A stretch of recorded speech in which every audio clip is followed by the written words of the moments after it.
Once again, good morning dear students. In this particular video, we are going to discuss electrolysis.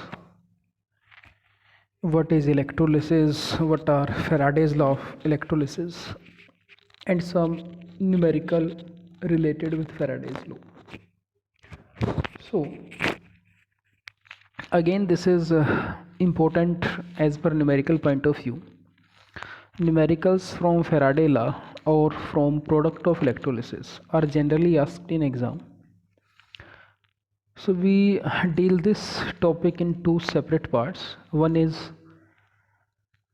electrolysis and Faraday's law, and there is a second part also, which are the product of electrolysis, which will we discuss in a separate video. So we are starting with electrolysis. Now electrolysis को यदि हम थोड़ा सा explain करें basically, तो lysis means होता है break करना किसी चीज़ को, और इलेक्ट्रो का मतलब है इलेक्ट्रिसिटी. तो basically electrolysis is nothing but it is a process which involves decomposition और dissociation of a substance, basically electrolyte, by the passing of electricity through them in molten state or in solid state. So definition देखते हैं एक बार क्या है electrolysis की. It is the process in which electrical energy is converted into chemical energy.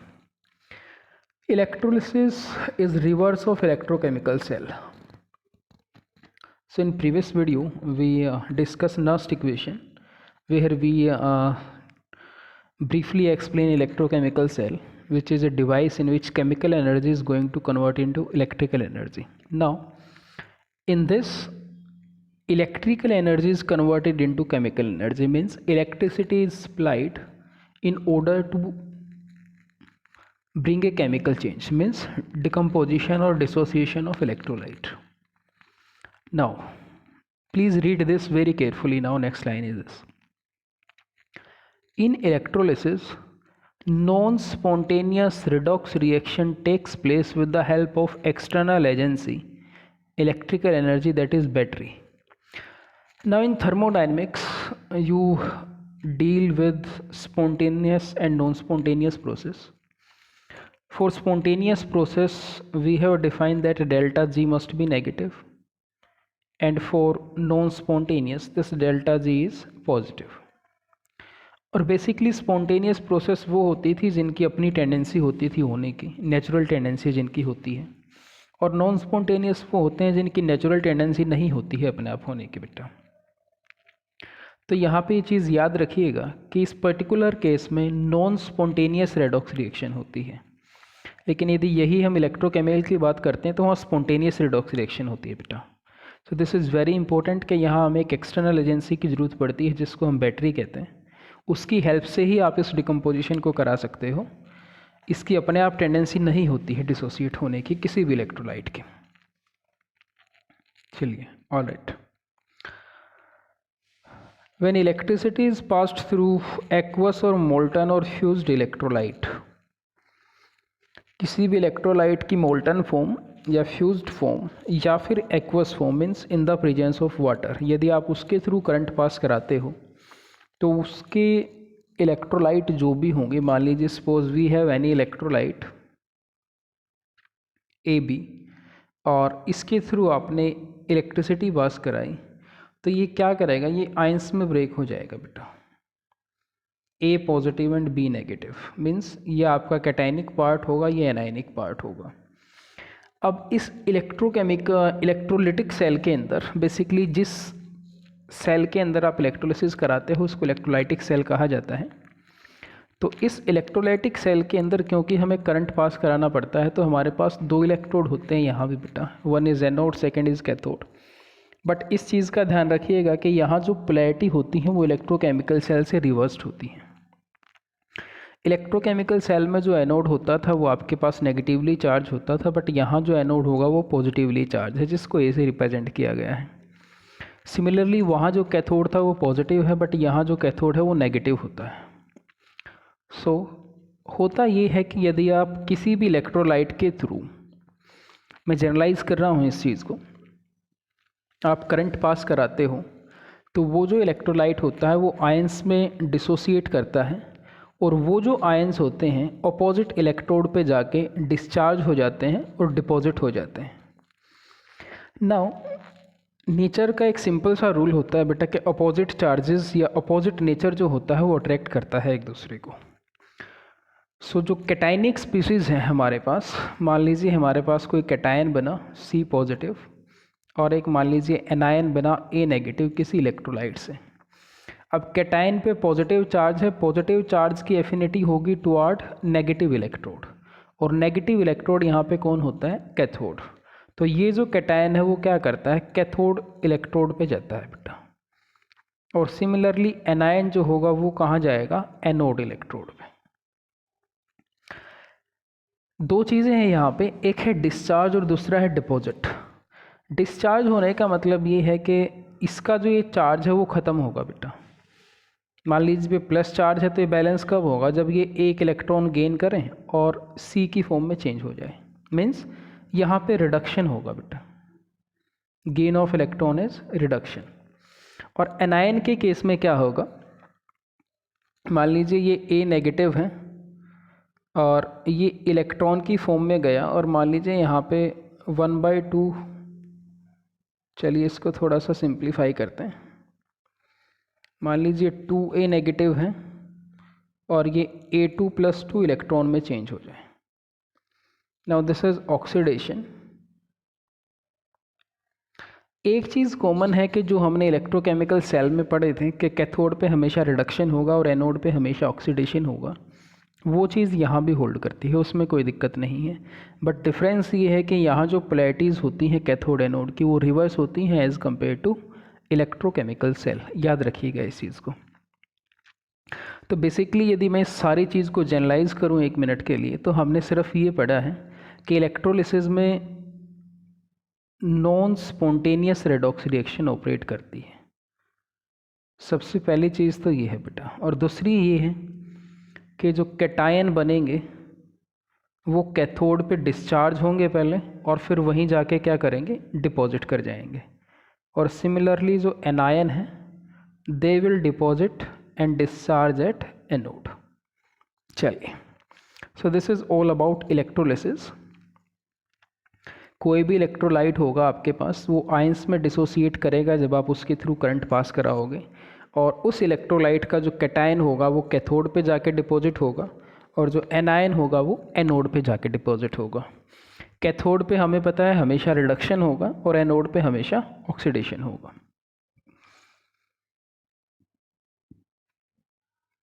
Next is Faraday's law of electrolysis. Faraday's ने 2 law दिए थे electrolysis के बेटा, तो हम फर्स्ट लॉ को पहले डील करते हैं। फर्स्ट लॉ हमें ये कहता है कि किसी भी सब्सटेंस का जो मास डिपॉजिट होता है या लिबरेट होता है किसी भी इलेक्ट्रोड के ऊपर, वो डायरेक्टली प्रोपोर्शनल होता है quantity of electricity passed through the solution.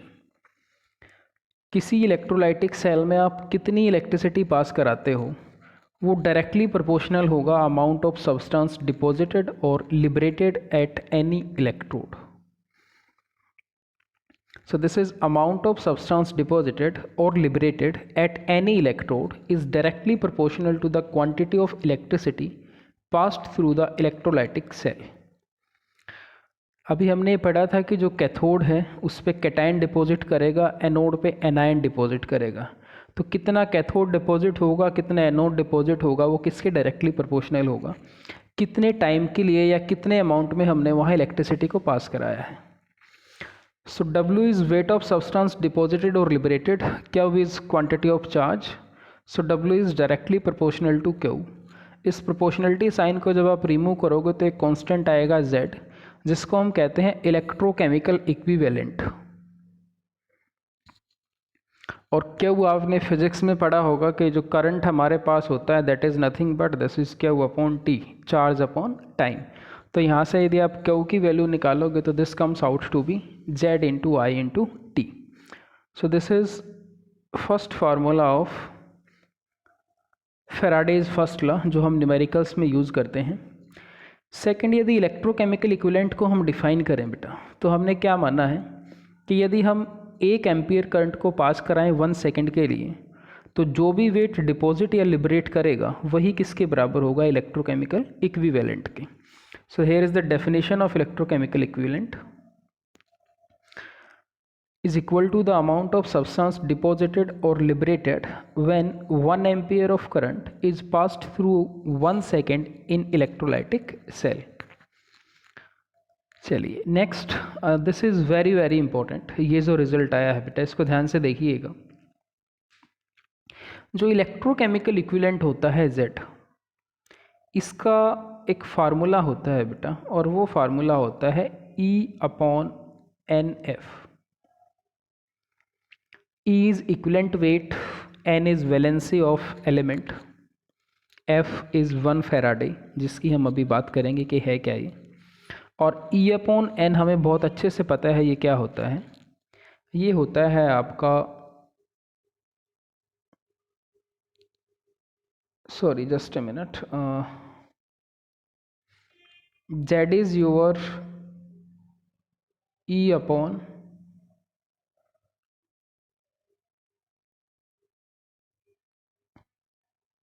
Faraday. Alright,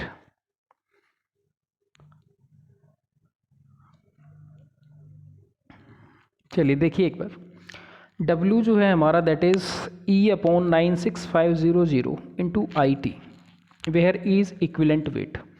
और इक्विवेलेंट वेट किसी भी एलिमेंट का हमें पता है हम कैसे निकालते हैं, atomic mass of that element divided by it's valency.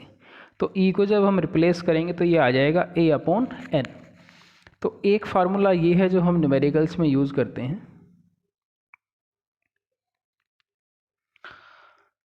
Now this result is very important जो हम यहाँ डील करेंगे बेटा, इसको ध्यान से पढ़िएगा। ये है क्या, देखो हमने कोई कैटायन लिया है किसी इलेक्ट्रोलाइट का, सपोज किया हमने कोई कैटायन बना Mn positive.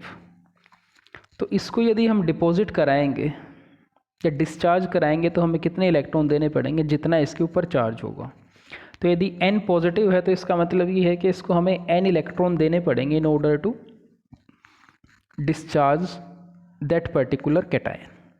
So Mn positive plus N electron will change to M solid. Now आपने मोल कंसेप्ट में ये चीज़ पढ़ी होगी, इसी चीज़ को मैं ये लिख सकता हूँ, 1 mole of Mn positive required N mole of electrons to get converted into 1 mole of M। Now यदि मैं चार्ज कैलकुलेट करूं बेटा 1 मोल ऑफ इलेक्ट्रॉन पे, ये जो लिखा गया है charge on 1 mole of electron, तो 1 मोल पे चार्ज कितना होगा, Avogadro number multiply by charge on a single electron. तो इसको जब आप सोल्व करोगे ये वैल्यू आती है 96487 कूलम पर मोल, और इसी रिजल्ट को हम राउंड ऑफ करके लिखते हैं 96500 कूलम पर मोल, और ये जो वैल्यू आती है इसको कहा जाता है 1 Faraday. And this is nothing but it is the charge on 1 mole of electron. 1 mole electrons पे जो चार्ज आएगा that is known as 1 Faraday, उसको 1 फैराडे कहा जाता है। और इस 1 फैराडे की जो वैल्यू आएगी वो आएगी 96500 कूलम पर मोल। तो यहाँ से 2 चीज़ें याद रखनी है बेटा, एक तो ये जो फार्मूला आया है W is equals to ZIT, second हमारे पास ये जो रिज़ल्ट आया है जिसमें हमने Z को पुट किया था E/96500, और E हमें पता है इक्विवेलेंट वेट किसके बराबर होता है, atomic weight divided by valency for a particular element. So उनको हमने सोल्व किया, और एक रिज़ल्ट ये है कि 1 मोल इलेक्ट्रॉन पे जो चार्ज आएगा that comes out to be 96500 coulomb per mole. All right. Now second law of electrolysis या second law of Faraday.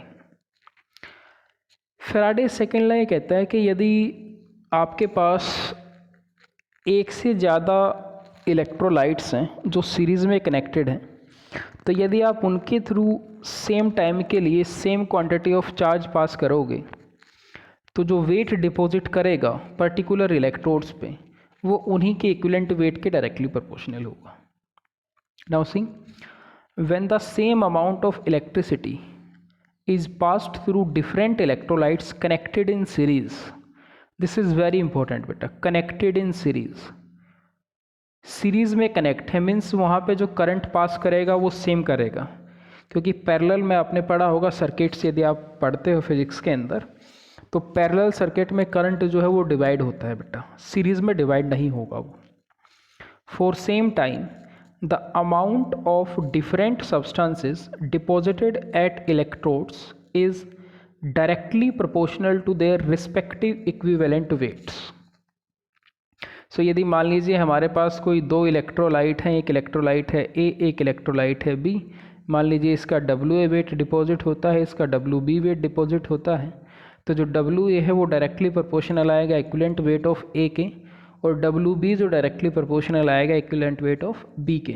और यदि इन्हीं दोनों को मैं कंपेयर करूँगा तो मेरे पास रिलेशन आएगा ये WA upon WB is equals to EA upon EB।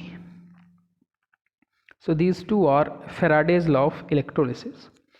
Now इनसे रिलेटेड हम कुछ क्वेश्चंस करते हैं बेटा, एक दो क्वेश्चंस मैं एक्सप्लेन करूँगा अच्छे से कि कैसे आपने टैकल करना है, बाकी एक तो आप ट्राई कीजिएगा। नाउ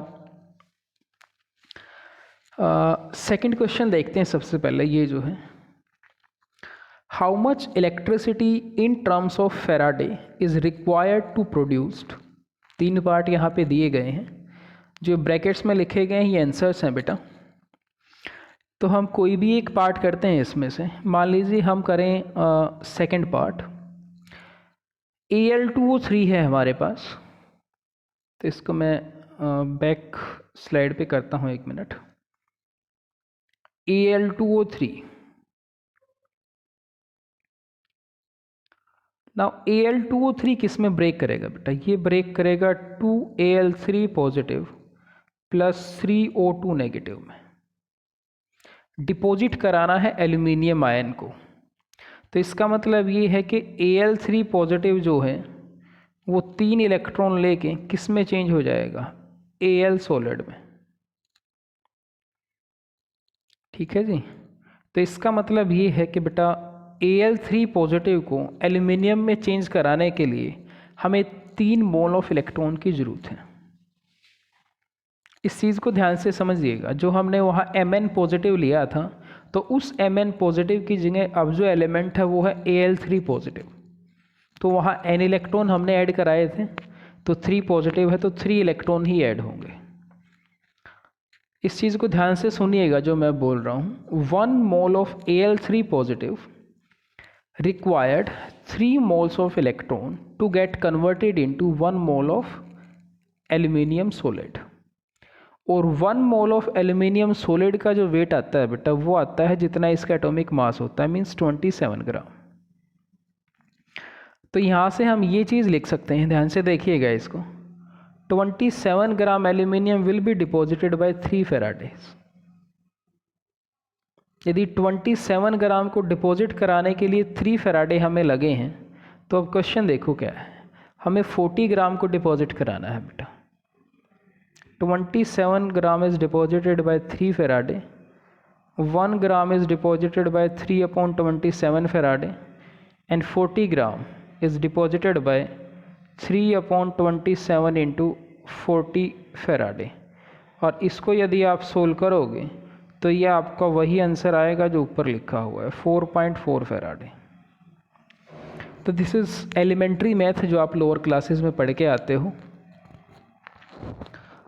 तो इस सेकंड क्वेश्चन के जितने भी पार्ट हैं वो सारे इसी तरीके से होंगे, but you have to identify कि आपको जब इलेक्ट्रोलाइट डिसोसिएट करेगा तो वहाँ पे क्या कैटायन बनेगा, और उसको डिपॉजिट कराने के लिए कितने इलेक्ट्रॉन आपको देने पड़ेंगे। सो मैं उम्मीद करता हूँ कि ये चीज़ आपको समझ आई होगी बेटा, और इन दोनों चीज़ों को, या जो 2 न्यूमेरिकल इसके बचे हुए हैं, आप करके देखिएगा। नेक्स्ट यदि हम बात करें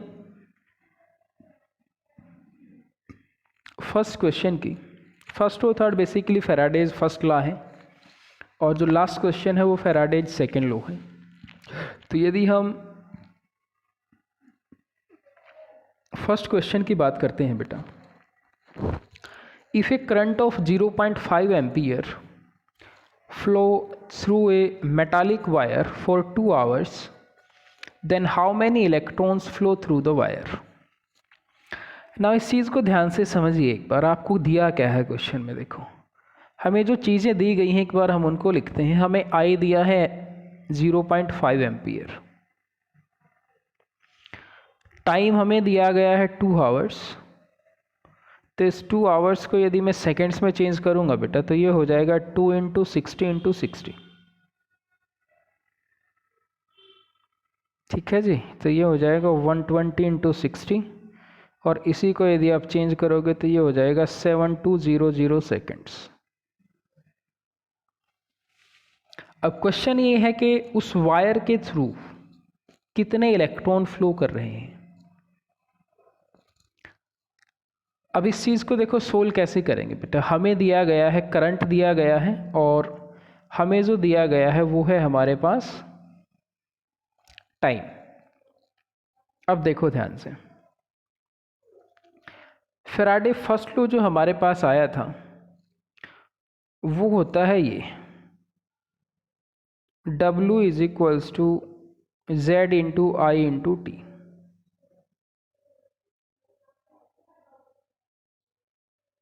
जैसे को हम लिखते थे W = Z × Q। ठीक है जी, तो I हमें दिया है, T हमें दिया है। क्या मैं यहाँ से चार्ज निकाल सकता हूँ? तो I हमारे पास था 0.5 एम्पियर, टाइम हमारे पास आया था 7200 सेकेंड्स। तो इसको यदि आप सोल्व करोगे तो ये आपके पास क्या आएगा, देखो 0 35 36 3600 एम्पियर सेकेंड ये आएगा बेटा, मीन्स कूलम आएगा बेसिकली ये जो यूनिट है। इसका मतलब ये है कि इस वायर के थ्रू जो चार्ज पास कर रहा है दैट चार्ज इज 3600 कूलम। अभी हमने एक चीज़ पढ़ी थी कि 1 मोल ऑफ इलेक्ट्रॉन पे जो चार्ज होता है वो होता है 96500 coulomb. Means 96500 coulomb will carry Na electrons. उसमें कितने इलेक्ट्रॉन्स होंगे? जितने एवोगैड्रो नंबर में होते हैं। तो 1 कूलम में कितने इलेक्ट्रॉन होंगे बेटा? ये हो जाएगा Na/96500। और हमारे पास जो आया है इसको क्या करोगे आप, यहाँ मल्टीप्लाई करो, इतने कूलम आया था, इसको सोल्व करो तो ये आंसर आएगा जो हमारे पास यहाँ आया हुआ है 2.247 × 10⁻22 इलेक्ट्रॉन्स। सो इस तरीके के क्वेश्चन को ध्यान रखना बेटा। जब भी ये बात हो कि वायर में कितने इलेक्ट्रॉन्स फ्लो कर रहे हैं तो वहाँ आपने कुछ नहीं करना है। सबसे पहले आप क्वांटिटी ऑफ चार्ज निकालो, वहाँ कितने कूलम प्रोड्यूस होंगे या कितने कूलम हीट हमने दी है वहाँ पे बेसिकली चार्ज। तो जितना चार्ज होगा फिर हमें ये पता है कि 1 मोल पे जो चार्ज होता है या 1 मोल इलेक्ट्रॉन पे जो चार्ज होता है वो 1 फैराडे होता है और 1 फैराडे हमारा होता है 96500 कूलम पर मोल के बराबर। तो उसमें एवोगैड्रो नंबर ऑफ इलेक्ट्रॉन्स होंगे, तो जो आपका आएगा आप एलिमेंट्री मैथ से फिर उसको सोल्व करोगे। ऑलराइट, लास्ट जो है this is your Faraday's second law of electrolysis. 2 electrolytic cells are containing AlCl3 solution and containing ZnSO4 solutions are connected in series. The same quantity of electricity is passed between the cells. Calculate the amount of zinc deposited in ZnSO4 cell if 1.2 gram of aluminium are deposited in AlCl3 cell. The molar masses of aluminium and zinc are 27 and 65.4 gram per mole. Now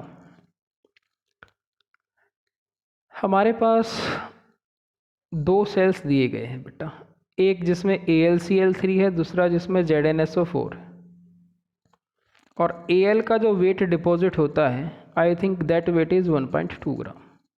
तो zinc का कितना wait deposit करेगा ये हमें निकालना है. तो Faraday second law से हमने एक रिजल्ट लिखा था कि weight of aluminium deposited by weight of zinc deposited is equals to equivalent weight of aluminium by equivalent weight of zinc. Now equivalent weight आपको पता है कैसे निकलता है एलिमेंट्स के केस में. इसको निकाला जाता है bye atomic mass divided by it's valency. तो एल्यूमिनियम का वेट हमें दिया गया है, जिंक का हमें निकालना है, और इसका इक्विवेलेंट वेट किसके बराबर आएगा एल्यूमिनियम का. एल्यूमिनियम का मास 27 डिवाइड बाय वैलेंसी AlCl3 में +3, तो ये हो जाएगा 27/3. जिंक की बात करोगे तो ये रहेगा Zn2 प्लस, तो इक्विवेलेंट वेट जो हो जाएगा वो हो जाएगा 65.4 डिवाइड बाय 2. ये वेट हमारे पास है, ये हमें निकालना है. तो देखो एक बार क्या आएगा, यदि मैं इसको थोड़ा सा सोल्व करता हूँ तो सोल्व करने से जो मेरे पास आंसर आएगा that answer comes out to be, देखो बेटा 1.2 हमें दिया हुआ है, जो निकालना था उसको हम x एज्यूम कर लेते हैं. एल्यूमिनियम का मास ये आएगा 27/3 और ये आएगा बेटा 65.4/2. तो यहाँ से जब आप x को सोल्व करोगे तो x comes out to be 1.2 into 65.4 into 3 divide by 27 into 2, और इसको यदि आप सोल्व करोगे तो ये आपका आएगा बेटा 4.36 ग्राम के आसपास. तो इसका मतलब ये है कि यहाँ जो वेट डिपॉजिट होगा जिंक का दैट वेट विल बी 4.36 ग्राम. सो इन चीज़ों को ध्यान रखिएगा बेटा. जब भी Faraday's second law of electrolysis की बात आती है तो आपने ये चीज़ हमेशा ध्यान रखनी है कि वो जो सेल्स होंगे they are must connected in series, वो सीरीज़ में कनेक्ट होना ज़रूरी है. इक्विवेलेंट वेट का वेल नोन फार्मूला आपको पता है एलिमेंट के लिए. यदि किसी का इक्विवेलेंट वेट आपको निकालना है, इक्विवेलेंट वेट किसी भी एलिमेंट का उसके atomic mass divide by its valency के बराबर होता है. So this is all about Faraday's law of electrolysis and electrolysis. क्या इलेक्ट्रोलिसिस का प्रिंसिपल है, क्या उसकी वर्किंग होगी. तो यदि हम जल्दी से एक बार इस चीज़ को रिवाइज करते हैं बेटा, तो इलेक्ट्रोलिसिस बेसिकली एक ऐसी प्रोसेस है जिसमें हम किसी भी इलेक्ट्रोलाइट को डिसोसिएट कराते हैं by passing electricity through them. दो चीज़ें यहाँ पे याद रखनी है. फर्स्ट ये है कि यहाँ जो रेडॉक्स रिएक्शन होती है वो नॉन स्पॉन्टेनियस होती है. नॉन स्पॉन्टेनियस होने का मतलब ये है कि इस डिसोसिएशन को कराने के लिए हमें एक एक्सटर्नल एजेंसी की ज़रूरत पड़ती है जिसको हम बैटरी कहते हैं. और सेकंड ये है कि इस इलेक्ट्रोलाइटिक सेल में जो कैटायन और एनायन की पोलैरिटीज़ होती हैं वो इलेक्ट्रोकेमिकल सेल से अपोजिट होती हैं. वहाँ एनोड होता है नेगेटिवली चार्ज, यहाँ एनोड होता है पॉजिटिवली चार्ज. वहाँ कैथोड होता था पॉजिटिव चार्ज, यहाँ कैथोड होगा negative charge. Faraday first law हमें ये कहता है कि किसी भी इलेक्ट्रोड पे जितना वेट डिपॉजिट होगा या जितना वेट लिबरेट करेगा वो डायरेक्टली प्रोपोर्शनल होगा क्वांटिटी ऑफ इलेक्ट्रिसिटी पास्ट के. और एक रिज़ल्ट हमने ये पढ़ा था, जो जेड हमने पढ़ा था, इस जेड की जो वैल्यू आई थी this Z comes out to be E/96500, और ये जो E है this is nothing but equivalent weight जिसको हमने अभी डिफ़ाइन किया था A/N के. तो जब आप इन वैल्यूज़ को यूज़ करते हो तो हमारे पास जो रिज़ल्ट आएगा that result comes out to be this. और ये जो पार्ट है बेटा ये बहुत इम्पोर्टेंट है, इस चीज़ को आप ध्यान रखिएगा न्यूमेरिकल पॉइंट ऑफ व्यू से. तो जब भी यहाँ से क्वेश्चन आता है, मैक्सिमम टाइम यहीं से क्वेश्चन आया है अब तक CBSE में, Mn positive plus n electron changes to m. ये ध्यान रखिए हमने इसको लिखा कैसे है बेटा, 1 mole required n mole of electrons to convert 1 mole, और इसके 1 मोल का जो मास होगा वो इसी का एटॉमिक मास होगा बेटा। 1 फैराडे की वैल्यू याद रखनी है, 96500 कूलम पर मोल होती है। सेकेंड लॉ ऑफ फैराडे हमें ये कहता है कि यदि आप 2 या 2 से ज़्यादा यदि इलेक्ट्रोड हैं, इलेक्ट्रोलाइट्स हैं और वो सीरीज़ में कनेक्ट हैं, उनके थ्रू यदि आप सेम टाइम के लिए same quantity of current pass करते हो तो जो रिस्पेक्टिव इलेक्ट्रोड्स पे वेट डिपॉजिट होगा वो उन्हीं के इक्विवेलेंट वेट के डायरेक्टली प्रोपोर्शनल होगा। और ये जो न्यूमेरिकल्स बचे हुए हैं बेटा आप इनको करके देखिएगा। सेकंड को एक पार्ट हमने किया था, ये करके देखिएगा आप, और थर्ड मैंने नहीं कराया है, थर्ड भी आप करके देखिएगा। इसके अलावा आप और भी क्वेश्चंस कर सकते हो जो आपकी बुक में हैं। चलिए next video we are going to discuss about product of electrolysis. यदि आप किसी इलेक्ट्रोलाइट की इलेक्ट्रोलिसिस कराते हो तो वहाँ पे प्रोडक्ट क्या क्या बनने के चांसेस हैं, कौन सा प्रोडक्ट बनेगा और किस वजह से वो बनेगा। Till then take care, good bye. ये वीडियो आपको यदि अच्छी लगी हो तो बेटा इसको प्लीज़ लाइक और सब्सक्राइब कीजिएगा इस चैनल को। Thank you, have a good day.